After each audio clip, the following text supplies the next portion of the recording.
Happy Thursday, and you are looking live at the world's greatest virtual race course. It's the world's greatest race course, period. It's the Indianapolis Motor Speedway, and you're here for day 4 of Acres Lawn Care Practice Week. And today at the 500, sponsored by Oil and Gas Safety Supply, as practice continues for the world's greatest sim race, the PRI Hoosier 500. As action continues on the track, currently watching. Gotta have an AJ in the lineup when you have an IndyCar race. It's AJ Musselman and Gary Yost currently on the racetrack, getting some laps in here early on. There's your conditions: 119 on the track, temp 78 on the ambience. As drivers are getting more serious, as we're getting closer to Fast Friday and Swift Penguin Creations qualification weekend. As always, joining me in the booth for P1 coverage here of the PRI Hoosier 500 practice is Andrew Wood. Andrew, good to have you back. The week's winding down. We're running out of time. Yeah, we're getting now into the Thursday night practice session, so we're getting closer and closer to that qualifying run that we have going on this weekend, and this is where the rubber meets the road, as it were. They're going to have a lot of these guys that are trying their best to put together some qualifying runs. It's running out of time now. If you feel like you want to find something in the car to tweak and test, this is the time to do it. You were mentioning AJ Musselman now on track before, and I was watching some of his lap runs there, and you could definitely tell he's in qualifying mode right now, doing 4 laps and then kind of calling it. And his run seems to be kind of all over the place, really, starting with a really fast lap 1, and then maybe like his second run, he'll do a little bit slower of a lap 1 and try and keep the car under him. There's a whole bunch of different strategies that are going on with this group of guys that are here practicing tonight. So I think, like we said the last couple of nights, I think we're going to be seeing mostly qualifying runs tonight. Fastest right now on the boards is Andrew Marquez with the Works Racing team. He has a fast speed of a 2:29.1. Chad Frankenfield, and I did ask Chad earlier, he is currently has the 3rd fastest time of the month. Was that toe weighted? He's like, yes. But he's at a 2:29 flat on second on the charts. A name we haven't seen at the top of the charts at all. In fact, I don't think we've seen him at all in practice, is Nathan Paris in the 12. He is in 3rd fastest position at a 2:29 flat as well. Musselman, we were just talking about AJ. He is 4th fastest at a 2:29 flat as well. And then we got Jordan Owens once again at the top of the charts here. He is 5th fastest with a 2:28.9. Ryan Schuld out there throwing up a fast lap just for the heck of it. He's not going to qualify. He's one of the admins, but a 2:28.9, probably helping his team out there.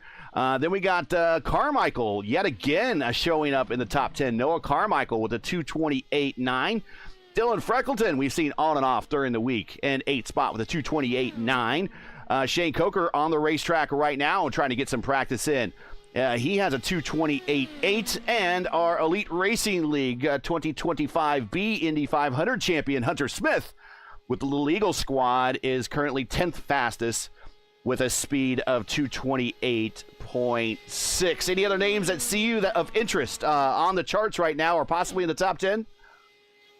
Well, we were talking briefly about Presley Sora last night, the real-life racer that's showing his hand here in the Indy 500, and it's nice to see him kind of in that mid-pack there. It may not seem that fast from a top of the leaderboard perspective, but he's sitting there, and he's been putting in a lot of laps here, as we saw in previous nights. So Presley Sora is definitely someone I'm going to keep my eye on as well. We have Gary Yost is the only car on track right now. He's kind of just been doing 1 or 2 laps at a time, maybe trying to perfect that lap 1 situation. I believe he's sitting in, what is that, about 15th, 16th place there on the timing screen. So he's out there really trying to figure out what works best for his car for the qualifying session. I saw him doing a slow out lap when you were going through those names before, so I think he's doing a full qualifying run right now. Not anyone else on the track really to disrupt him, so that's going to be something for him to take back to the garage once he's done. And Yost is part of one of those bigger teams as well, the All-American iRacers. And they have that Open Medicine Foundation sponsorship on the side. Definitely check them out. in another tab and go to their website and send them a donation, doing a large amount of medical research. Definitely want to check them out. Also on the track is Shane Coker. We talked to him from the Votive Racing League. He's the admin there. Currently 9th fastest in today's practice with a 2:28.8. Looking at these speeds, and it's hard to tell. So we're going to have to do our best crystal ball and ballpark these kind of a little bit. We don't know which had toes or not, but what are you thinking now as we've seen now into our third day of practice together, and you've seen some of these speeds, and we kind of know some of the ones at the top might have had a toe tied to them, but some of these ones in the middle, I'm guessing didn't have toes tied to them. Where do you think kind of the area that people need to be looking at in terms of a first lap qual speed? That's a very open-ended question because we really don't know, but just your best guess, what would you think you need for an opening lap qual speed that we would, something to think when you're on that run on Saturday, and that comes across your board as a 2:28 what? What do you think that 2:28 or 2:29 is going to have to be? I'm thinking it's going to be somewhere in that range. I agree with you, Gary. I think actually I would imagine that we're going to look more at the 2:28.8 range for lap one. And that's going to be not as dicey on the first lap as some of our faster guys might be running. So you may see something closer to a 2:29.0, that really, really fast lap one time that sets the tone for the qualifying session. But if you want to run a conservative and very consistent 4-lap run, I think a 2:28.8, 2:28.7 even is probably going to be good enough to get you into the field, as long as you can consistently run those times throughout the 4-lap run there. But we've talked about this before, how difficult it is to run a 4-lap qualifying run here, all 16 corners correctly. It's very, very hard to do, especially if there's one corner on the track that always bothers everybody. And if you can manage to just focus a lot on that corner on top of keeping your rhythm going, that's what's going to be the key to success here. And we were talking about that with a few of the guys in the interviews we were doing the last couple nights. And one of the things that if you're watching this and you're not familiar with this car on this sim or this car in general, is the use of the weight jacker. And it's not as easy as you think. And I'll have you talk about, you've done many 4-lap qualifying runs, whether it be for the official 500s, with iRacing, with the classic IndyCar series and the IRO5, or if you've turned some open wheels laps here in the former open wheel series that led into the PRI Hoosier 500. Talk about how busy you are in the cockpit. It is not just foot to the floor turning left, which some people think it is. It's not a video game. You're in there. You're piloting these cars. You're turning left. You're adjusting weight anti-roll bars at some points, possibly, but you're always up and down on the weight jacker, just about in every turn. So it's like button mashing all the way around for 10 miles. Absolutely right, Gary. And even on top of that, there are some drivers I've heard that may be playing around with the weight jacker on the straightaway, trying to make their car so compliant that they get the best forward speed with less drag on the straightaways. So there are going to be some drivers out here, if this car is still the same as it has been in the past, that may even be playing with some weight jacker stuff on the straightaways itself to try and get just that like 1/100th of a tenth better entering the corner. Because when you do some of these bigger races where you're trying to qualify with a lot of people, you may be going for that 1 extra 100th, and 1/100th over the course of 4 laps. What is that? That's 0.08 of a second total of your 4-lap average that may be doing that. So that was something that some drivers were doing in the official series in the past. I never personally did it. And I was mentioning the other night that I was the slowest on my team, so perhaps I should have done something that. But also at the same time, there are a lot of guys that want to do this, and we're looking at Shane Coker go around this track, and he's one of those guys who says, "Hey, I'm here to have fun. I want to have the pace that I can." And some people just want to do this the authentic way and just say, okay, I'll change the weight jacker in the corners, as you were mentioning, but I'm not really going to worry about flicking around my buttons too much on the straightaway itself. Oh, close moment in turn 3 between Yost and Micah on.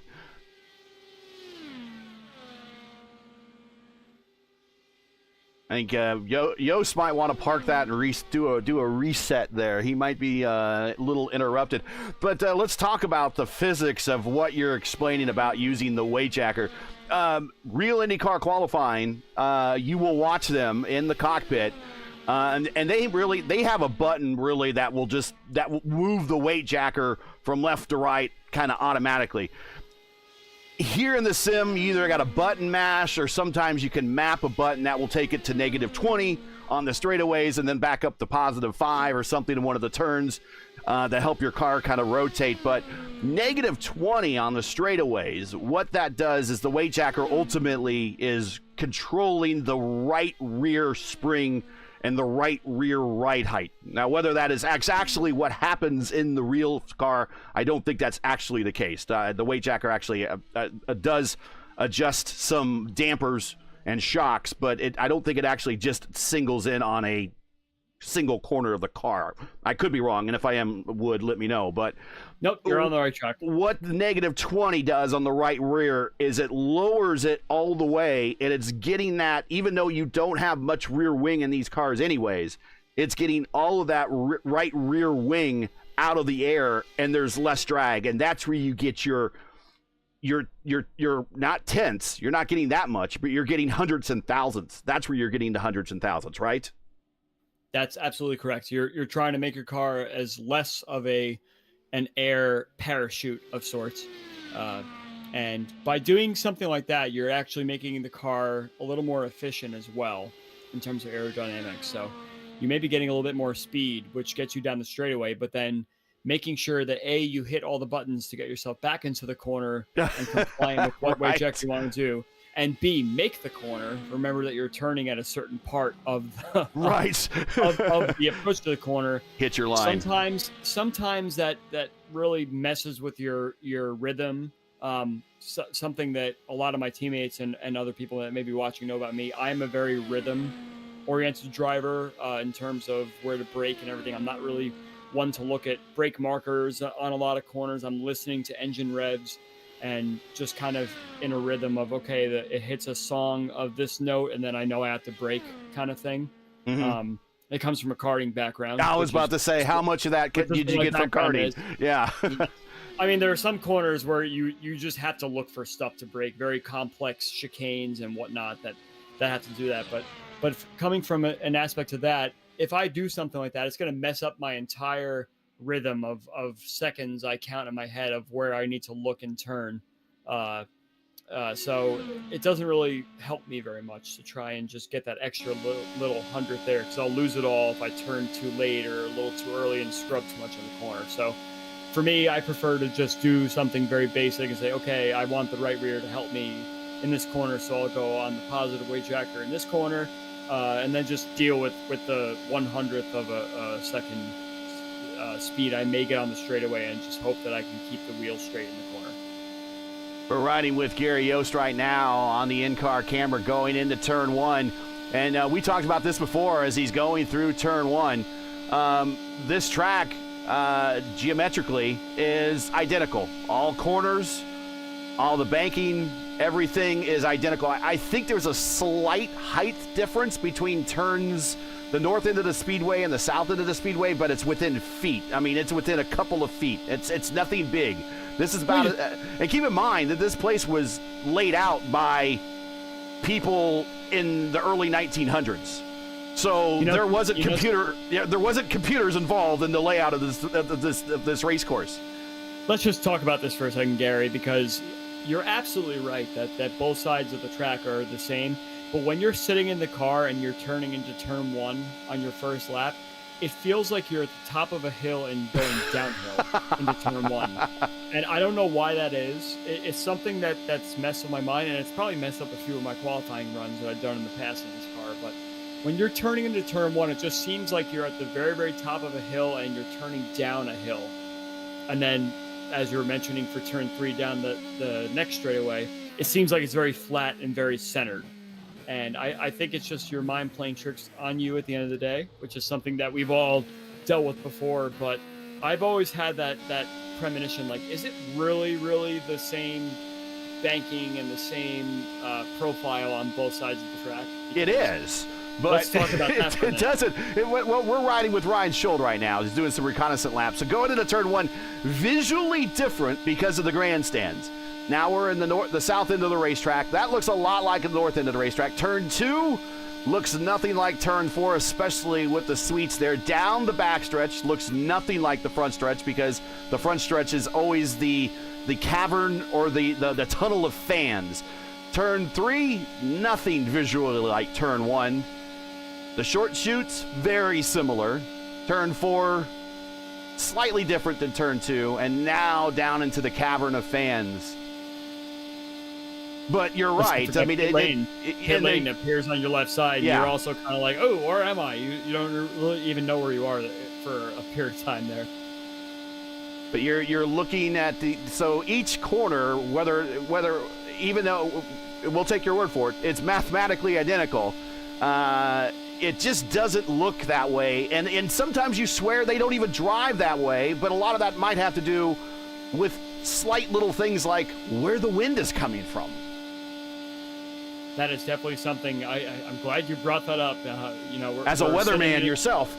Yes, we're sitting in a session right now where the weather should be the same predictably in all 4 corners of the track. Track state will change things a little bit and put certain grip in certain corners a little more than others, but yeah, the wind is a big thing, and we mentioned a couple times the classic IndyCar 500 that happened a couple weeks ago that I was in, and that is definitely something that was a factor. And you could definitely tell that turn 1 and almost turn 2 in some aspects was very, very difficult for 40% of the race.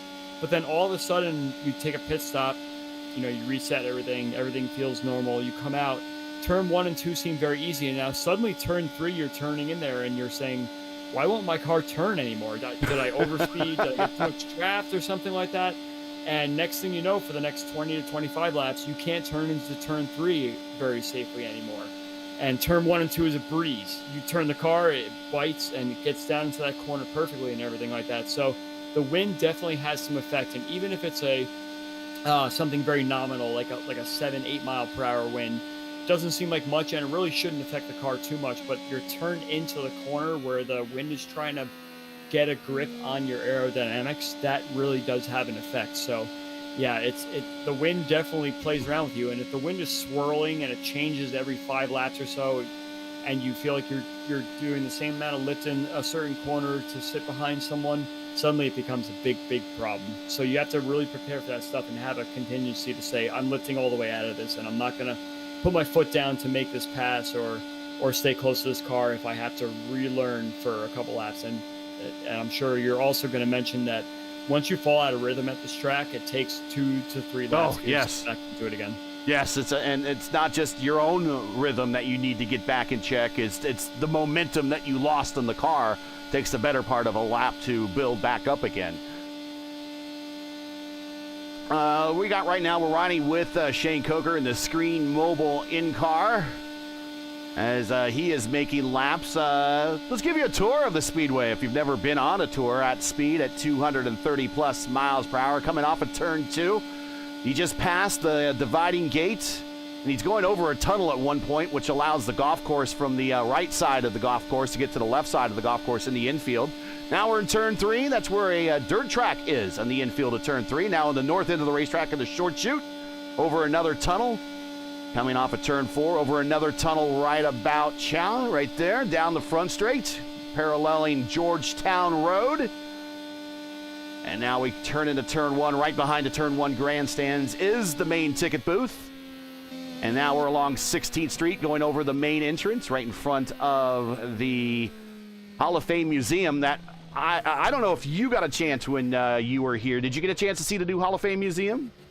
I did not, but that was on my list of things to do, so it's going to be on the 2026 list of things to do. Yeah, I live here, and I haven't got a chance to go to the Hall of Fame Museum yet. So, Yeah. Yep. That's like when you live in New York and you should be in New York City every single week, and when you haven't been there in 5 years, people say, "What's wrong with you? why don't you go to the Statue of Liberty every day?" Well, Exactly. yeah, exactly. Going back to that, you were talking about a tunnel by the golf course. I'm actually not aware of that. Where exactly is it? Something that you feel in the track? You Are you aware of? shouldn't. You shouldn't. And the way that they have everything. In fact, actually, right now in the real world, Indianapolis Motor Speedway is actually doing some tarmac repair work off of Turn 2, and they've done a little bit of an archaeological dig and have pulled up some original bricks on the brick surface there. But they're smoothing some things out in Turn 2, but not too far from where they're smoothing things out in Turn 2 is that crossover tunnel. And it's not a very big tunnel. I think you could maybe fit maybe one or two cars in at a time, and it's mainly meant for the golf carts to get from the clubhouse side of the course to the infield holes, which are like 4 or 5 holes for the Brickyard Crossing golf course, which incidentally is the home playing course for Speedway High School. So how about that? If you guys played high school golf at all, anybody? How about your home golf course being the Indianapolis Motor Speedway? I actually know a couple of drivers that have been in this Open Wheels 500 before that have been to the golf course and have played. It's a public course. Yeah, you can play it. Holes on the golf course. So I it's always kind of one of those things. Yeah, I'm a big Indy 500 fan. I love the circuit and everything like that. And if you ever get a chance to shoot some rounds, is that how, I don't play golf. I'm not a golf guy. So play around, shoot some fairways or something, whatever terminology. Please don't come at me in the chat for not knowing golf terminology, folks. I'm sorry. We're here for racing. all I know is that some people I know that I raced with in this esteemed event before have been on the golf course before and seen pictures of, like you mentioned, the bricks. There, if you go at random parts around the golf course, there are some bricks that are live, like up on the surface where you can actually see some stuff from the old circuit, either from people digging them up and throwing them on the course or in the water hazards and whatnot. There's just some random bricks from this brickyard that are on the golf course that people take pictures of, and I'm sure at some parts of the golf course they're iconic to look at too. It's just like, oh, that's part of the racetrack that's sitting over there off the fairway a little bit with like moss growing on it and stuff like that, you know. But don't ever want to touch it. There's a lot of hidden parts of the race course. We're looking at Turn 1 right now in this scene. Did you know, a lot of people don't know, that there is a stream that runs basically under Turn 1? Did you know that? No. Yeah, there is I'll have to look up the name of the creek and where it feeds into, but there is a creek that flows under and has been redirected, and it flows through tunnels, and it enters at one part of the track, flows under the entire portion of the Turn 1, and exits on the other side of the speedway out near in one of the neighborhoods there, just off of Georgetown Road. And that used to be part of, if you remember, possibly the 77 Indy 500 when Gordon Johncock blew his engine late in the race and it handed the lead over to AJ Foyt. He pulled his car off into the Turn 1 runoff area, which was just grass there at the time. And I think there was like 3 or 4 cars there that over the course of the race have expired engines, and they pulled off there. Gordon got out of the car, took his helmet off, and it was so hot that day, he went down into the creek and was bathing in it. And so that's the part of the creek that runs now under the speedway. And you're right. Part of the water hazards along the backstretch that are in the golf course, if you look along the edges of those water hazards, you should be able to find, and you might have to dig for them a little bit. I don't encourage people to do this, but you might actually find, I believe they have original bricks that they buried out there. I think that's right there is what I'm talking about. When you're on the golf course, you can run across some random bricks lying around, and some people have taken these bricks as collector's items, and I don't blame them, actually. Oh yeah, I would love one myself. But going back to the creek in turn 1, okay, so if I'm doing my geography right, I know that when you're coming off the highway and you're riding along the south side of the track between turns 1 and 2, there are a couple of small little teeny bridges you go over. And yes. Like that. So I can believe that there is a creek that runs under turn 1. I didn't actually know that it was still something that runs. I guess creeks always run, right? But something that would be nominal enough to be a trivia point there. So I think it's actually true that if you walk a certain distance and you find something, oh, there's a creek there, that's probably the one that goes under turn 1. Let me see. Yeah, there it is. If you go on Google Maps, it's one of the branches of Little Eagle Creek, and it flows in about at where the 16th Street entrance is, main entrance, and then it flows under the entire turn 1 area, and it actually kind of pops out in the neighborhood just to the east of, it's a residential area just to the east of the speedway. But the president of the 500, Connor's stepdad, Bowles, had a video. Took a video documentary of exploring those, and it's fairly new infrastructure, so it's not like he was out there spelunking or anything. And if it's on, I think maybe the Indianapolis Motor Speedway webpage or YouTube channel, but check it out. But he goes down there and explores the tunnels where the creek runs through underneath turns 1. Doing a little research right now. Okay, I got my question answered on why the underground tunnel is going under the back straightaway. For the golf course, I found that. Looking for the creek now, but yeah, that's something that I'm going to explore when I'm at the 500 this year. So let's see how that goes. I'm not going to go in the creek or try and bathe in it during the race and whatnot. I believe the creek comes out almost. If I'm looking at Google Maps correctly, if it's the right creek, the creek emerges out from underneath the front stretch in the turn 1 area, almost directly across the pagoda on the other side, on the Georgetown Road side, and it actually empties in there. But one of the reasons why the creek was later buried and everything, it was because of the old snake pit down there. People would actually go in there and do things. Let's just say that in the creek that don't need to be seen in public. Let's not go there. Well, we got a new car at the top of the speed chart. Let's change the topic there. Christian Steele, one of the power team drivers out there from Team I5G, goes right to the top of 229.2, and that did not look draft aided. Yeah, we were watching Jacob Oster last night that was doing a bunch of laps there and trying a bunch of things. Maybe he has passed the baton over to Christian Steele and saying, hey, I found this. Let's play around with this a little bit. And not surprised to see Christian Steele showing his force and his speed at the top of the charts. That's one of the nice things about being with one of these bigger teams, or just having teammates. And you kind of talked about it.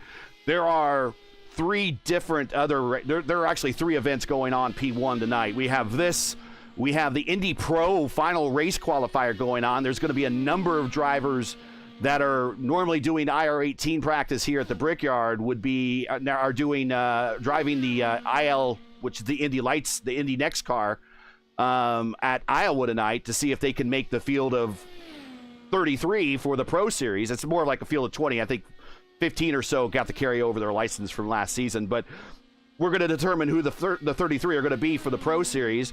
And then also the Elite Racing League is having their first Indy Lights race tonight. So there's some drivers racing elsewhere, but if you have a big team or teammates, you can kind of divide and conquer. You can send some off to go race for the Pro Series. You can send some off to go race in the Elite Racing League, and you can send some here to come practice for Indianapolis and tweak on some setups to maybe help your team on qualification day on Saturday. That's definitely a strategy that's good to use, especially if you have drivers that have different nominations and things that they want to do around the series and still race their own series that they do weekly, right? So it's not a surprise to me that Christian Steele is out here trying to play around with possibly a couple of things that the I5G team has been messing around with, and I5G and Indy is very synonymous. Well, here. what does I5G stand for? It's Indy 500 group. If I'm not mistaken. It's basically they're calling their shot in their name. Well, I walked right into that one, Gary, didn't I? Yep. They don't call themselves, IMG, not the Indy Michigan group or any like that. No, it's the Indy 500 group. They this is what they specialize in. This is what they get up on the wheel for every year. Not just this team, but you're part of one too. I know other teams that are part of one that when it comes to the big Indy 500 races, whether it be in Elite, whether it be here in the PRI Hoosier 500, whether it be for the officials, or maybe in another series like Velocity Online Racing, or maybe over in Horizon, or maybe in Votive. Anytime when a race comes at Indianapolis, it's up on the wheel time.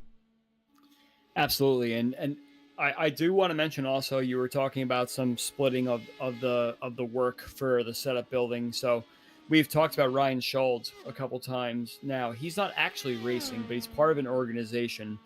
And perhaps the guys that he's racing with are busy with some other things tonight. So, and last night for that matter. So he's kind of taking the torch out there and saying, I'm an admin for this race, but I want to do something that helps my entire team. And he's going out there and he's running a bunch of laps. We were kind of hand-waving him last night, saying, he's out having some fun. But I actually think it's possible that he may be doing some stuff. He's third fastest team right now. Yes. He's just helping his team move their way forward and make sure that they get as many cars in that group as they possibly can into this race. And even though he's going to take a step back for the actual race itself, he can do whatever he can to help his team that may not have the ability to come into a session and practice some stuff. He is currently third. He bumped up to third while we were sitting there talking, and he's at a 229 flat. We have third, fourth, fifth, and sixth, and seventh on the chart as we're watching Sheridan Wade, who is in seventh. Fourth, fifth, sixth, and seventh on the chart, all with a 229 flat. So you were talking about a 228.8. 229 flat might not be too far off. Yeah, of course, I want to throw a conservative number out there. I don't want to be the outrageous guy that's like, we're going to do 229.6 and then be dismayed. If we're honest, I thought a low 229 was possible for lap one, but that whole entire run has to last for the 4 laps, which is the big question mark when we're talking about doing a 4-lap qualifying session and making sure you nail all 16 corners correctly. And speaking of teammate of Ryan Schuld, Tanner Watkins will be joining us here in about less than 10 minutes, and we're going to reveal the qualification lineup for Group 1, which is the early group, Group 2, which is the afternoon group, and then the no group participants. And then we will also show you the rules, and he'll get to talk about qualifications. And this is a good time because we're talking speed. Steele with the 229.2. How does this rate, if you're watching from home, how does this rate against real IndyCar racing? And frankly, it's a little on the slow side as it relates to real IndyCar racing. We don't quite have the same level of power in these cars that they kind of give the drivers in the real IndyCar series, and that has more have to do with iRacing and coding and what the abilities of the car are. Hopefully some of that will change when we get the update, certainly with the hybrid being added coming up here next week. But what are those fast lap records, and what are the official ones, and what are the unofficial ones? How did they come to be? Why are they like that? And why isn't the pole record that McLaughlin set not the track record? Well, there's a long story to all that. But the unofficial track record here is set by Ari Leindyke way back in 1996 on a speedway that was brandly new, paved for that event, and also in the middle of a tire war and the start of the IndyCar split. He turned a speed of 239.260 on Fast Friday. That is the unofficial track speed. The official track speeds are those turned only in qualifications. There's a lot of tracks out there that only take official track records during race speeds, but not Indianapolis. Indianapolis track records are all done through qualification. The single lap official track record is still held by Arie Luyendyk with a speed of 237.4. The 4-lap average is still held by Arie Luyendyk. That's a speed of 236.9. And he set those both on day 2 of quals in 1996, and that's why he doesn't sit on the pole. Back in the old qualification rules of those days, his first qualification attempt was actually disallowed because his car was too light, and the pole went to Scott Brayton. As he pulled his car out of line and actually went out and re-earned the pole, but eventually the pole speed ended up being his. And until recently, until Scott McLaughlin in 2024 with the 4-lap average of 224 or 234.2, that Brayton record sat there as well for a very, very long time. Are we going to see a car ever get to 236, 237, 239? They keep saying they're going to allow at some point. I don't really ever think so. I think that Arie Luyendyk record is going to stand. It's stood already since 96. We're coming up on its 30th anniversary come up here next year. It could be there in 40 and 50 years with the way that they kind of control the speeds here. Wood, what do you think? Are we ever going to see a 240 here like we saw at Fontana with Gilles de Ferran, or are we pretty much stuck kind of in the 235 to 230 range? Nope, we're not going any faster. I'm not on that train. I'm sorry, Gary. I'm not going to subscribe to this. I don't think, and first of all, I don't think the sim will get any faster. We maybe get a little faster in the sim to at least match real life, but I don't think real life will ever get to those track records. The official race lap record is set by Eddie Cheever also in 96. If you don't see a trend there in 96, remember they were using different cars. It was in the middle of a tire war with Goodyear and Firestone at the time. Those cars back in those days were basically like flying little darts. They got faster up until about 2000, and then speed and technology and speed kind of met at 2000 and never really met there again. The official race fastest race average, real life, and the PRI record is faster than that, I believe. They had a pretty much almost a caution-free race one year. I think so. They have a 200 lap average over 200 miles per hour. I think I have to go back and look that up. But the official race average is 190.9 or 690, set by Alio Castro-Neves when he got his 4th Indy 500 win in 2021. But before then, would it surprise you that Arie Luyendyk held the race record too? Actually, that is a stat that I do know. So I'll pretend and say yes. Surprisingly. Yeah, I mean, well, if he has the 4-lap and the single lap and the unofficial lap, why not have the race record of the same? And at one point, yes, Arie Luyendyk, 2-time Indy 500 winner, not an American. He's from the Netherlands. The Flying Dutchman had every single speed record here at the Speedway until just very recently. So that's just kind of tell you how long that record has been standing. And Arie's been on record a number of times saying, I wish they would break the record, because the question he gets asked every year was the same question I asked you, Wood. Is anyone ever going to beat Arie's record? I'm going to hold that hope. I really, really am. It's so hard to say yes or no to that. So I think the record will be broken at some point. If we're alive to see it, is one other right here.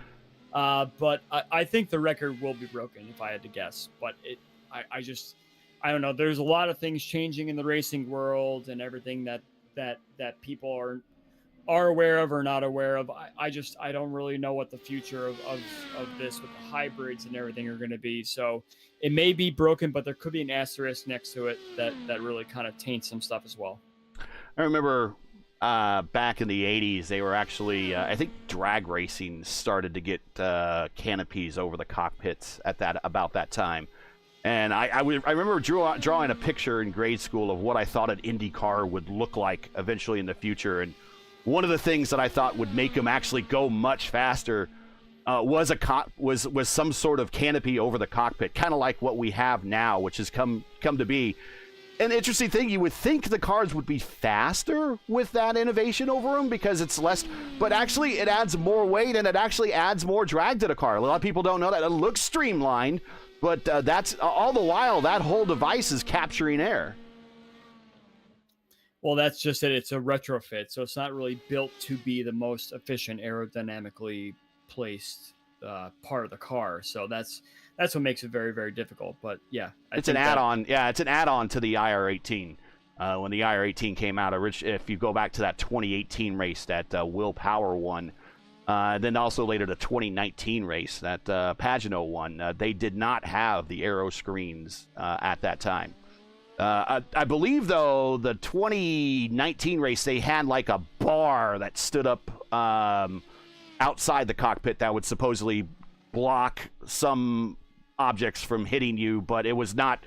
It was nothing that if like a tire was coming your way, it was not going to deflect that any. But yeah, the aero screen is a relative add-on to this car since the car came out. We are at the quarter hour here. Let's see if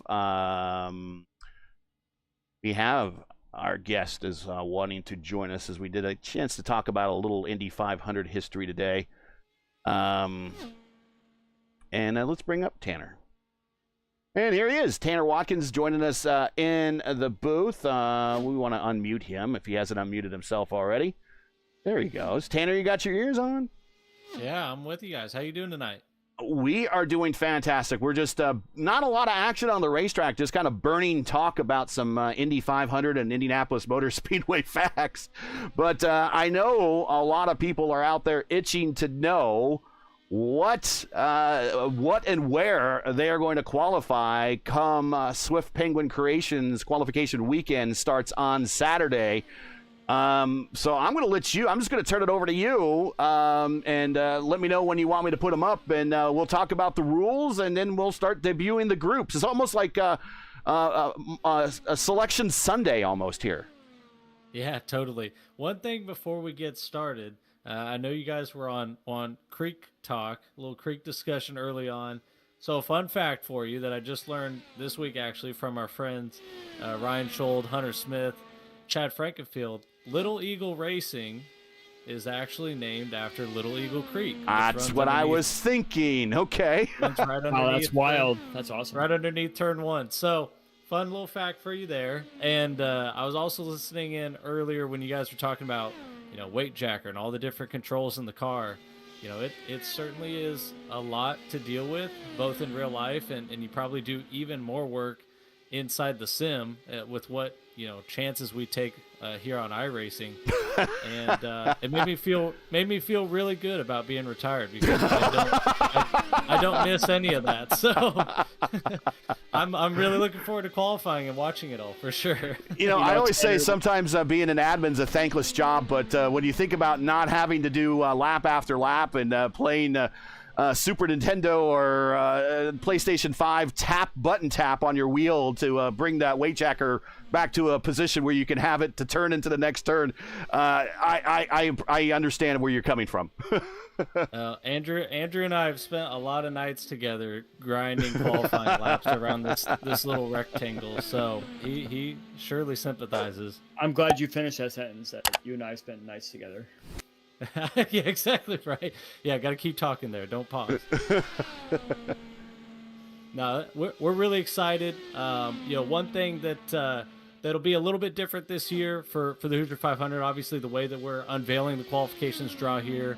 I just used a list randomizer basically this year to get the random order, partially because I think you and both of you guys have done a great job with the Today at the 500 show, so I didn't want to disrupt kind of the chemistry you guys have had this week on air. Really enjoyed your coverage of practice here, and it's been fun tuning in each night. So that was one reason. I also don't really have a great camera setup this year, so we'll look to do a full live draw where we draw each driver next year. But again, put together some graphics that Gary had mentioned that we'll use to kind of unveil the order for both groups 1 and 2. Group 1 kicking things off Saturday at 6 a.m. Eastern time here in the United States.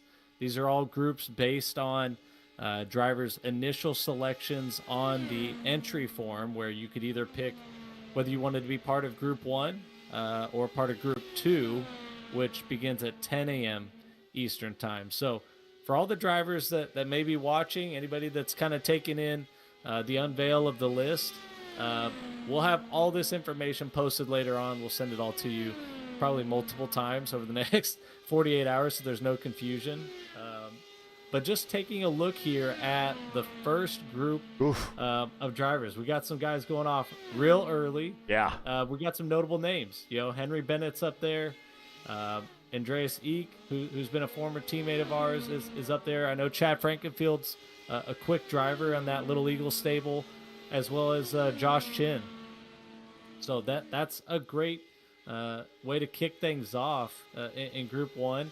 And then you cycle over to the next group.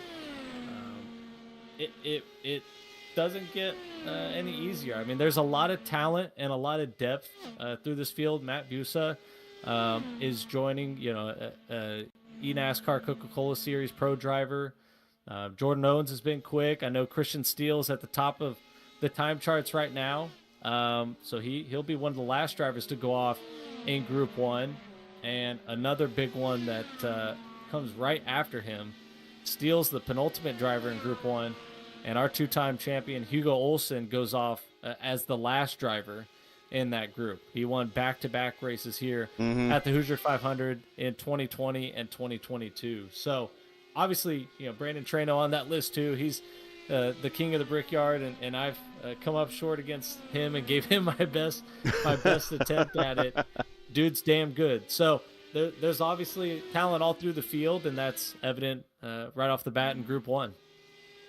Yeah, you know you're good when you get an article in the virtual program. So,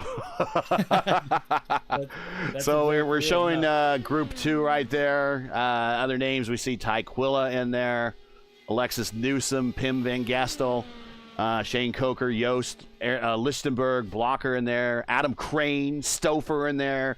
Just some huge names that some we've seen, some have been doing their best 94 Penske sandbags impressions out there, not showing up, but just saying, I don't know, it's awfully tough out there, and then they're going to put up a 2:30 on lap 1, and then all of a sudden be up front. But that is your first two groups. Do we get to the no group here? Yeah, and I'd just like to add real quick, it's really interesting in Group 2, starting at about 11:30, and we'll cover some of this in the rules briefing overview. So these times aren't exact, where we might get ahead of schedule a little bit, but on the tentative schedule at about 11:30, you get maybe even 11:25, you get into a murderer's row. Yeah. You got Jacob Boster, Matt Pavelski, Phil Kraus, who won this race last year, comes right after that. Jason Brophy is in the mix, as well as Matt Hollabaugh, who's made this race. Robert Malechka comes in at noon scheduled, who finished runner up this past year, and then you mentioned Brendan Lichtenberg, who comes in at about 12:30. So that's just a wild string of drivers in that middle portion of Group 2. That'll be really exciting to see them lay down times as we move into mid-morning and the afternoon. All right, I think that this second group looks like the most of the legacy folks that we've seen in this race before are definitely in here. You got the Kraus, Brophy, Boleska, Hollabaugh, Pavelski, other drivers that Michael Chin's in there. He's earlier in Group 2. Like, there are drivers that have done this race year after year after year, and this is definitely the group that we're going to see a lot of the movers and the shakers try and put their times down. So I'm very, very excited for Group 2 in particular. Yeah, I mean, that's a whole bunch of names. Lodato, Forsyth, Mason Mitchum. We've been talking with their team. Let's see. I think that's Logan Edwards. So he'll be gunning the bear here. And just going to the next page, Matt Taylor is on there. Seb Alexander is at that 12:45 spot. Remember, he is fastest of the month, although he says it was a tow, but still, you got to go fast. We got Cameron Dance at 12:55, Blocker at 1, MAB at 1 o'clock. Remember, he was fastest on day one and the open test. We got Simpson. Chad Simpson was among the top fastest ones on earlier in the week. Caleb Brashear, teammate Logan Edwards. Alex Van de Sant, can't rule him out. Presley Sora, yep. Clindy there at 2 o'clock. Will Weiser at 155. Rashad Craig at 150. Carey at 140. I mean, this whole second group too. You talked about it. It's and it doesn't get any easier. I mean, it goes right to 2 o'clock with Adam Crane, former IIS champion, two-time IIS champion. Yeah, you know he has some open setups at his disposal. Yeah, and as we transition over to the open qualifications group, there's some interesting names in there as well. I mean, AJ Musselman has made this race before. Hunter Smith in that Little Eagle Racing group, I think he's shown some decent speed. You got Jeff Drake in there, who's a longtime veteran in this community, definitely knows his way around IMS and usually finds a way to get his car to the end of the race. So he's in the open qualifying where, again, these are all drivers that just simply didn't select a group, so they're not going to be part of the qualifications draw in the first two rounds, basically, of guaranteed attempts, but they'll be able to run anytime starting at 3 p.m. on Saturday on through to when we shoot the gun off for the final time at 7:50 p.m. On Sunday afternoon. And look, some other names in here: Brewer, El Patron, Antonio Estrada. There, Gavin Sanders in the number 110 on this next page. We got let's see what else. Other names I recognize: Carey in there. Santos is in there. Yeah, Edson Santos in there. You're right. Vitor Garami. One guys that are up and coming there, and I think both of them could definitely make a play for this field. Durazo the Cat in the 222. So yeah, a lot of guys that we see in Indy fixed competition that we haven't seen in practice, but we know have pace, at least on the fixed side of things. I'm going to give it a shot here, but they'll be in that third group. Let me remove this, and should I bring up the rules for you now so you can talk about the rules? Yeah, no, I think that would be great. And as I mentioned earlier, kind of these are just the notable rules. We'll send out a briefing to all drivers on things to keep in mind tomorrow as we get prepared for qualifications weekend. It's always good to get a little briefer for everybody, but the heavy high-line items that we want to hit on, first and foremost, particularly if you're part of the qualifications draw groups, if you're in group 2, make sure you don't enter the session in group 1. The reason why we really try to stress that, we don't want the sessions to fill up where drivers that are supposed to be in a certain group aren't able to enter the session because there's people in the wrong session because they are part of a different group. So if you enter an incorrect session, you are subject to losing a qualifications run as penalties. So be careful there. We ask that you join a session 40 minutes prior to the scheduled time that you were supposed to run based on the times of those groups that we just put up on the screen. So the reason why we ask for 40 minutes ahead of time is we will let the qualifications line get 30 minutes ahead of schedule. So if there's drivers that don't show up, if there are accidents that call qualifications attempts off early, we will continue running cars in the order as they were drawn for these group 1 and 2 sessions until we get about 30 minutes ahead of schedule on the previously kind of slotted times that we've put out for all these pairings. So again, we ask you to be in the sim about 40 minutes ahead of time. That way we can keep things rolling if we get a little bit ahead of schedule. If we do get more than 30 minutes ahead of schedule in the qualifications draw order, then we will simply stop qualifications. We'll open the track up actually for practice for a little bit, let the time catch up to our order and get a little bit closer to those previously designated times that we've put out there, and then we'll resume qualifications. Get to do your best Tom Carnegie voice to say, "Attention, the track is now open for practice." That's right. That's right. The voice of God, right? Yes. going into some more procedural stuff with actually making your qualifying attempts, you get 3 attempts all weekend. That's not 3 attempts on Saturday and 3 attempts on Sunday. It's just 3 attempts all weekend long. So if you run 3 times on Old Saturday, school. that is your prerogative. Yes. You could do that, but that means you'll be on the sidelines for Sunday. So always important to keep that in mind. And also, each time you go make a new attempt, as soon as you roll that car off of the pit lane and across the pit exit line, that withdraws your previous time, and you're standing on your next attempt. So always important to keep in mind. And also, when you are called to start a qualifications run, you have 30 seconds from that point in time to cross over the pit exit line. That doesn't mean 30 seconds from that time to move out of whatever pit box that you may be in on the pit lane. That means 30 seconds from when we call you to run, your car is off the pit lane and starting the out lap. So I think that's an important designation to make.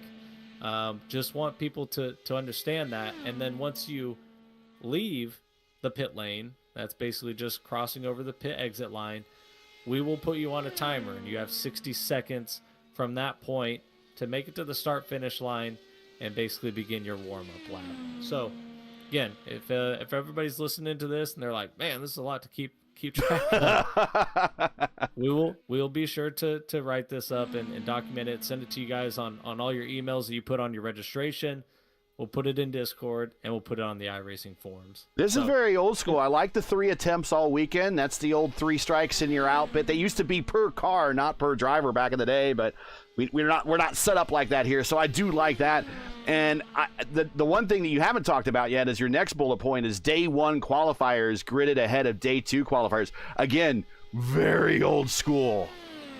Yep, and that's really what we're going for, and it kind of goes back to your guys' conversation earlier about, Ari Leyendyke. He's set the all-time speed record, but yet somehow he wasn't the pole sitter that year. That can happen here as well, where the pole sitter will be determined. We know that on Saturday by 7:50 p.m. or so, and the fastest driver by the end of Saturday qualifications will be the pole sitter. But that doesn't mean that somebody couldn't go faster than the pole sitter on Sunday. What it does mean is they're certainly going to grid further back in the field, because as shown on the screen, we're going to put all the day 1 qualifiers and people that stand on day 1 times ahead of anybody that makes an attempt on day 2. So I think it's a really exciting part of our event. Ryan and I, we were on New Track Record Podcast earlier this evening doing an episode with our partners over there. And we talked about that. It adds a lot of intrigue. I know in years past, there's guys that have to weigh that option or that balance of maybe you're inching your way closer and closer to that bubble spot. As we only take the 33 fastest drivers, you want to stand on your day 1 time as long as you can, but there's a certain point in time where you might get uncomfortable and you have to make a run on Sunday and try to just put yourself in the field. And at that point in time, you throw the starting position out the window. Yeah, and we look back at Indy 500 history. Not only Ari Leyendyke was one of the last drivers to qualify fastest but not be on the pole. Gary Bettenhausen did it back in 1991. He was faster than Rick Mears that year. So yeah, it happens. I'd love to see it happen here. That would be an interesting drama point to watch on race day as the fastest qualifier works his way from midway up through the field and try to get up to the front. I think it's actually quite plausible that someone has a bad Saturday and someone that we would expect to be on the front row even that finds himself having to qualify on the second day.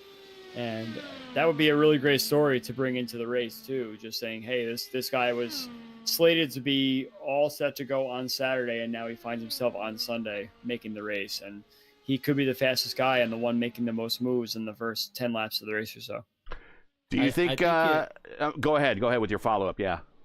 I was just going to say to Andrew's point, I think it's very easy to get in that situation too. Having only 3 attempts, you anticipate you'll make your first attempt, and as a driver, you hope your only attempt on Saturday. Right. But if you don't if you don't do well in that run, now you're only sitting there with 2 attempts left. And if you make an additional attempt on Saturday and you really want to start high up on the grid, that's putting you in a tough spot if you don't cash in on that middle attempt, because then at that point you've only got 1 left, and that's probably going to come on Sunday because you got to wait and see how things shake out. So it's very easy for the pressure to snowball, and that's, again, one of the most exciting parts of the whole event for me, is watching all this unfold. Before we get to where we watch qualifications on Saturday and Sunday, and I would imagine Sunday has a slightly different qualification procedure than Saturday. Not much different, but a slightly different one. Certainly a different order, I would imagine. But a drama point with so many drivers. Your thoughts on this, Tanner? What is the likelihood that we have a Hinchcliffe situation, or a Rahal situation, or a Bobby Rahal situation, or a Team Penske situation, where one of these big drivers that we've been talking about, that we've seen here this week, maybe we haven't seen yet, but just we introduce them as a big driver come Saturday and Sunday, they don't make the field?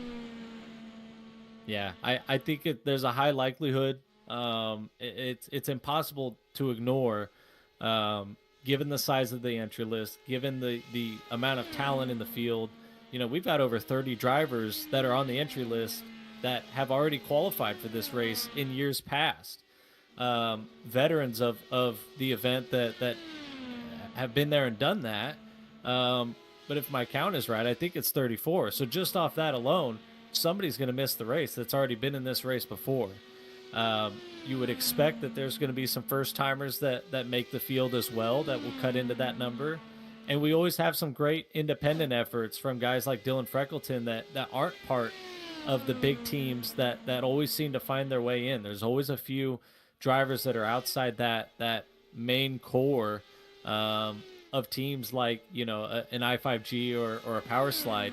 So I think it's inevitable that there's going to be somebody that's a hard luck driver at the end of the day on Sunday. And just to go back real quick on procedurally stuff, you know, once we get to Sunday and even after 3 p.m. when we get through the initial draw on Saturday, that's when the games really begin on how you weigh your attempts, how to use them, because it's just open qualifying. First come, first serve on who requests a spot in the line. There's no priority lanes, none of that stuff. So that's when the games really begin on how you burn your attempts. That's when you kind of learn a little bit about who's feeling good and who's not, based on how that all plays out as well. So I think there's going to be a lot of intrigue coming down the stretch on Sunday, and it'll be pretty fun to watch it play out. Any special attention on Team Power Slide's attenuators at all? Not at this time. Relax, Barry. We're not going there. I haven't had any indication to go down there and look. But, yeah. Are they running attenuator.exe or anything like that on there? I don't want to see any Penske type issues where we're why has it got to be the Power Slide guys? Why has it got to be us? Because you're here. You're here, Andrew.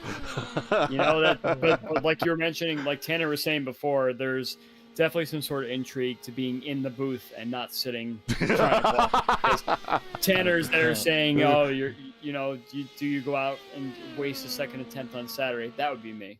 That'd be me trying to say, "I want to be on Saturday no matter what." And I'm so happy I'm here. And not on the track. I'm my own head case. I mean, as I experienced these sort of conditions, you know, even in open iRacing Indy 500 qualifying, when you've got seemingly unlimited attempts, your mind starts to play tricks on you as you're on a good run, and you know when you're on a good run, and that adds even more stress within, you know, basically the 2.5 minutes that you're spending to do a qualifications attempt. Your emotions, even within that small time frame, can vary wildly. So it's always fun to see the drivers that particularly can handle those big moments. You know, whether you're fighting for your life on the bubble and trying to make the field of 33, and there's tons of pressure as a run goes on, and you know that you're close to achieving that goal, just as there is with drivers that are on the pace to compete for the pole. That takes a special driver, even here on iRacing, taking real life stuff out of it. You've got to do a really good job of controlling your emotions, just like these guys and girls have to do in real life. The qualification runs, 4 laps, 10 miles. It's just right about 2 minutes to complete.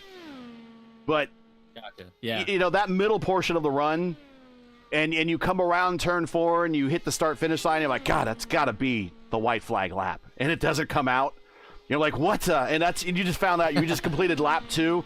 And now, people, don't do a Marcus Ericsson and come in early like he did, what was it, last year or this year? I can't remember that. But,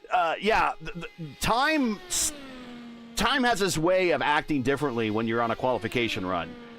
It's in one sense, it's running a mile a minute outside the car.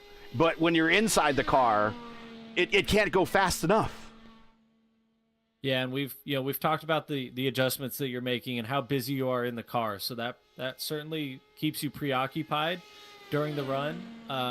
But as a driver, there's nothing worse than having a run that's going well. Let's say you've gotten through the first 2 laps and you're like, okay, this is nice. I'm on the pace. I feel that in the car. The car feels good. But perhaps, in the south end, you go through turns 1 and 2 on that 3rd lap, and you were just a bit behind on the adjustments. You didn't exactly feel just planted through turn 2. You know that you probably just heated the tires up a little bit more than optimally. And you've got the whole long backstretch, which only takes a handful of seconds to traverse at 235 miles an hour. But that backstretch will feel like a long time as you try to ponder and weigh in your mind, what's the car going to do in turn 3? Do I have a compromise here? Did I make enough of an adjustment here to basically offset what just happened in turn 2?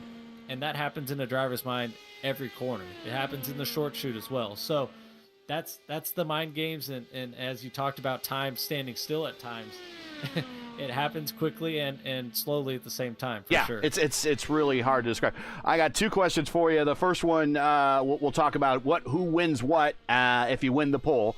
But I did promise Jim Herrick at 4D Racewear I would read this for him because he's pretty proud of sponsoring the 4D Racewear Poll Award. But qualifying for the Hoosier 500 is the most difficult and intense moments in sim racing. I think we all can agree that drivers must master extreme speeds, precision, and timing. I think we've all talked about that as well, with the smallest possible margin of error as possible. It's a race where not tenths, not hundreds, but thousandths of a second can be the difference between getting in the show or getting shut out. And it's hard to imagine that qualifying for this event has become known as the 4 most exciting laps in all of sim racing. This year, over 100 drivers will attempt to qualify for the PRI Hoosier 500, but only 1 driver will prove fast enough to claim the 2025 4D Racewear Poll Award. Tell us more about the 4D Racewear Poll Award. Yeah, no, Jim's done a great job of stepping up, being an awesome partner for us. Obviously, 4D is sponsoring the Poll Award, which comes with a nice cash prize, but it also comes with something we're really excited about is a custom ring. And there's only 2 rings that'll be given out for this event. One will be for the race winner, and one will be for the Poll Award. And I've seen them. He had them at the Sim Gaming Expo, and they are nice. They're legit. When Ryan showed it to me, the kind of the proof, the mock-up that Jim had put together, I was blown away. And I really think it adds a lot to this event, a lot to bolstering the importance and propping up the achievement that is capturing pole at the Hoosier 500. So we're really excited about that. And again, Jim's been a great partner.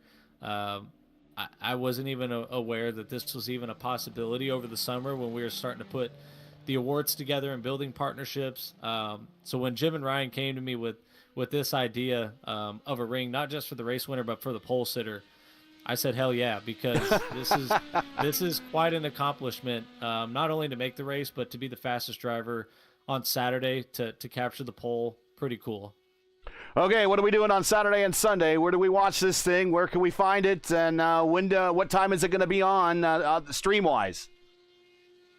Totally, yeah. So it's we'll start with Saturday. It's certainly a long day both days, and Saturday is a bit longer. So we'll go on air. We'll start things off on the Hoosier 500 YouTube channel. That's at 6 a.m. On Saturday. And we'll basically have a race control live stream is what we call it. So you're going to listen in. You're going to get to hear me call out driver names and the qualifying order and who's coming up next, who's on deck, things like that. Ooh, inside baseball. Like it. Yeah, it gets a little bit of an inside look. And also, obviously, it's a long day. We'll have breaks and pauses in between. I'll probably call a little bit of action, and I'll also be hanging out in Discord. So, open invite, Gary, Andrew. If anybody wants to stop by, we can also talk shop a little bit because we're on air for a long time. We will carry that broadcast all the way from 6 a.m. Eastern time in the United States to 7 p.m. Eastern time, and it's at that point in time that coverage will flip over to the PRI Facebook and YouTube pages. So we'll have basically what we're calling primetime coverage. The final hour each day of the weekend will air on the PRI Facebook and YouTube pages. So pretty excited for that. Gary will be on the call for that with Andrew and our Jude and Kanka Patty. So love to see everybody tune into that. On Sunday, it's a similar arrangement as far as the PRI stuff, as I mentioned previously. We'll just start a little bit later on the Hoosier 500 YouTube channel. No, you don't want to do 6 a.m. again? No, once we get through that additional qualifications draw, we're going to sleep in just a little bit more on Sunday. So we'll start at 8 a.m. Eastern time. Again, the track will be open for anybody to go and make runs at that point in time, and we'll have the same race control live stream back on the Hoosier 500 YouTube page until PRI takes the ball. Again, at 7 p.m. Eastern time on Facebook and YouTube. And just a reminder, Swift Penguin Creations is sponsoring qualification weekend. Swift Penguin Creations offers fun, personalized gifts from vibrant stickers to laser engraved keepsakes. Gosh, my mouth is about dry here. I'm watching all these cars at speed. From vibrant stickers to laser engraved keepsakes made with heart. Explore more at swiftpenguincreations.com. They are the sponsors of qualification weekend. We got some heavy hitters, or actually they decided to come out after the broadcast should be over, and we're just running late right now. We got Connor Nixon out there, we got Robert Malechka out there, we got Alexander Russell out there, we got Jacob Oster out there, we got Matt Taylor, who we're watching right now, out there. So a little bonus coverage, but any other final words that you want to give? Shout outs, friends, family, sponsors, anybody you want to say hi to before we wrap this up, kind of on our little bit of a 15-minute plus overrun? Yeah, no, sorry for taking us long. Man, you're paying for this. It's been fun chatting with you guys again. Great work all through this week. Really helps set the stage for what's going to be an awesome weekend ahead. You know, we could talk race storylines and hybrid and all that stuff next week. You know, this is really about the drama and the intrigue of trying to make the field of 33 from what is just a massive entry list from all across the globe. So excited for Fast Friday tomorrow. We'll have one more edition of Today at the 500, and we'll have the day-long live stream on the Hoosier 500 YouTube page, and then it's on to qualifying, and that's when everything comes down to brass tacks. Tanner, thanks a lot. We're going to wrap this up. Andrew and I will let you go to get back to work over here. We're watching Robert Malechka, see if he's going to put it into the wall. He's going to sandbag for sure as Jacob Oster flips through the turn 4 area. Oh, jeez, and Alexander Russell, I think, just plowed into his teammate coming into pit road. So some people are having fun out there, but we'll let you get back to admin work. Awesome. No, thank you guys so much. Have a great rest of your night, and we'll speak again soon. And that is Tanner Watkins. Andrew, we are overrun. Final thoughts here. Top 5 on the charts. Steele came in, put up a big lap, and then parked it. 229.3.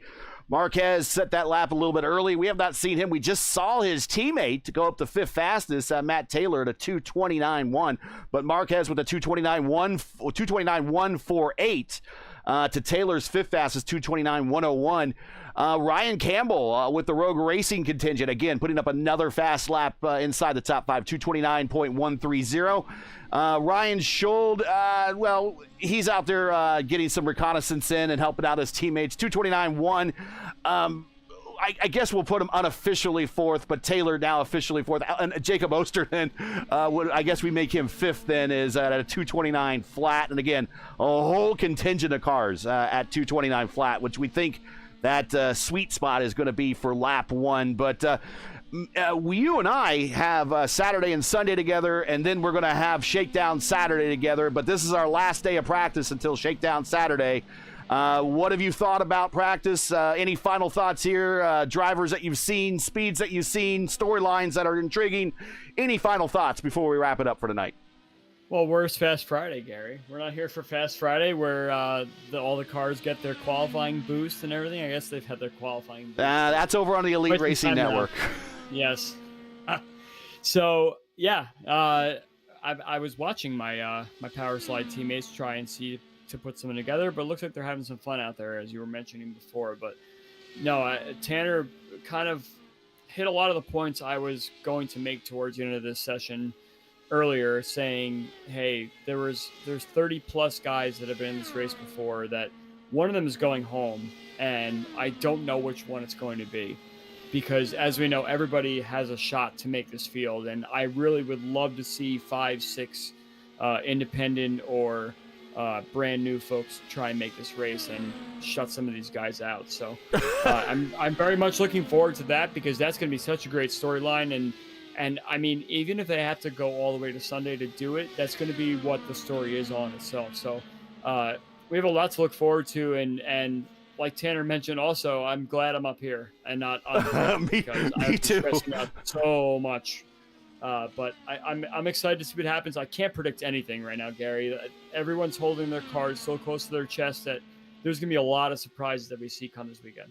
I'm a marginally better commentator than I am racer, and I'm not a very good racer at all anymore. So, so I'm happy to be up here as well. Going in your category. Right. But let's get on everyone back there. Thursday night, man, the weekend getting ready to start. Fast Friday tomorrow. And again, to all the sponsors, I'll talk more about them in the outro, but Performance Racing Industry, Acres Lawn Services for sponsoring the entire week of practice, Oil and Gas Safety Supply for sponsoring today at the 500, Swift Penguin Creations for sponsoring qualification weekends, Superior and New Track Record, the official podcast of the PRI Hoosier 500. Want to thank all of them for just being on board and making this a much bigger event with their presence. Thank you very much. But let's get on out of here and give everyone back their Thursday nights, because we're getting ready to start the weekend on Fast Friday. It's going to be really a wondrous thing to see, and I can't wait to see what happens. The drama is going to begin on Saturday. Yeah, I think this is going to be one to definitely watch, even if it's just a little bit. You want to check it out. I think there's going to be drama. I really do. I think there's going to be someone that's going to have a hard time that doesn't make the field, and it's going to be someone that just comes out of nowhere and surprises everybody. And then 2 days after the race, he'll be on I-5G or Power Slide or something. That's how it works in the community sometimes. I'm not touching that one, Gary. Sorry. So that's it for tonight. Once again, your fastest 3 from day 4 of practice, and today at the 500, sponsored by Oil and Gas Safety Supply. Well, Alexander Russell, he knows what it's like to throw up a big lap, and he does it right as we leave at prime time here with a speed of 229.4. Christian Steele, second fastest. He got bumped down to 229.3, and Andrew Marquez with the work squad, as we saw his teammate Matt Taylor working some laps out there. Marquez third fastest tonight at 229.148. Join myself and Luis Gonzalez Nunez tomorrow over the Elite Racing Network channel as practice resumes with Fast Friday. Coverage begins around 8 p.m. Eastern Time. Again, that's 8:00 p.m. Eastern Time. Remember, as always, for the correct broadcast time in your area, you can find everything for Fast Friday coverage over on the Elite Racing Network channel. Just head on over to YouTube at youtube.com and hit /@Elite Racing League. So that's youtube.com/@Elite Racing League. And you will go to their channel. You can set a reminder, and we will see you tomorrow at 8. Now, as you know, the YouTube algorithm of the game is not easy, so please help support P1 with the weekly grind. Leave a comment below. Let us know your thought of tonight's stream. And if you enjoyed tonight's coverage, support us by smashing like in the video. If you're new, click subscribe, and while you're at it, hit the bell for weekly reminders so don't miss out on more of P1's other iRacing programming, including our Monday night open wheel doubleheaders resume Monday, December 15th, with the iRacing Indy Open and Indy Next Road Series kicking off their Season 1 of 2026 campaign at Road America. Coverage starts at 7 p.m. Eastern with the Indy Open Series, followed by the Indy Next Series at 9 p.m. Eastern. If you like open wheel road racing, make P1 your home on Monday nights. Coverage is brought to you by PRI, Performance Racing Industry. Since 1986, PRI, Performance Racing Industry, has been the motorsports industry's trusted source for trends, new products, merchandising ideas, and business strategy. With the world's premier racing trade show next week and an award-winning monthly magazine, PRI keeps the global racing community on cutting edge. Visit performanceracing.com. Sponsoring the week of practice has been Acres Lawn Services. Acres Lawn Services delivers detail-focused landscaping and maintenance across the greater Knoxville, Tennessee area. Reliable, timely, and tailored to your needs. Learn more at acreslawnservices.com. Today at the 500 was sponsored by Oil and Gas Safety Supply. Oil and Gas Safety Supply serves workers across Ohio, Pennsylvania, and West Virginia with affordable flame-resistant workwear and safety gear. Open 7 days a week. Their expert staff stays ahead of industry regulations to keep you compliant and protected. Visit oilgassafetysupply.com. This weekend's qualifications will be sponsored by Swift Penguin Creations. They're your one-stop shop for unique, personalized gifts for any occasion. From vibrant fun stickers to magnetic bookmarks to beautifully engraved laser items. We specialize in creating high-quality, thoughtful products that bring a smile to your face. Visit swiftpenguincreations.com. Also sponsored by Superior. Superior builds affordable, reliable, and relatable sim racing hardware created by racers for racers, passion-driven gear designed with real track experience. Visit superior.com to learn more. The official podcast of the PRI Hoosier 500 is a New Track Record podcast. New Track Record is a weekly show where hosts Caleb Hatch and Justin Kinney bring you the latest real-world IndyCar news and rumors. Download New Track Record today on iTunes and Spotify, and you can also follow them on X at IndyCar Podcast. Timing and scoring sponsored by Visitor Watch Company. Visitor Watch Company crafts truly original art-driven timepieces from blank page, offbeat and distinctive and instantly familiar designs. Explore the collection at visitorwatchco.com. And of course, Anderson Speedway will be sponsoring some of our Shakedown Saturday activities. Experience high-speed thrills at the historic Anderson Speedway in 2026. Visit the iconic home of the Little 500 and the Redbud 400. Get your tickets today at andersonspeedway.com. For business inquiries to learn more about P1 and what we do, like us on Facebook. You can follow us on X and Instagram. You can follow all of our social links on Linktree. For more information on the PRI Hoosier 500, go to thehoosier500.com. All the links you need are in the description. So, for Andrew Wood, everyone here at P1, PRI, and the Hoosier 500 event staff, I'm Gary Gatto saying all good night and thanks for watching. And to all of our men and women serving in the military and as first responders, Godspeed, God bless, and come home safe. Catch us again tomorrow for Fast Friday for the world's greatest sim race, the PRI Hoosier 500. And it's all over on the Elite Racing Network. So good night, everyone. Have a good one. We'll see you tomorrow on Fast Friday.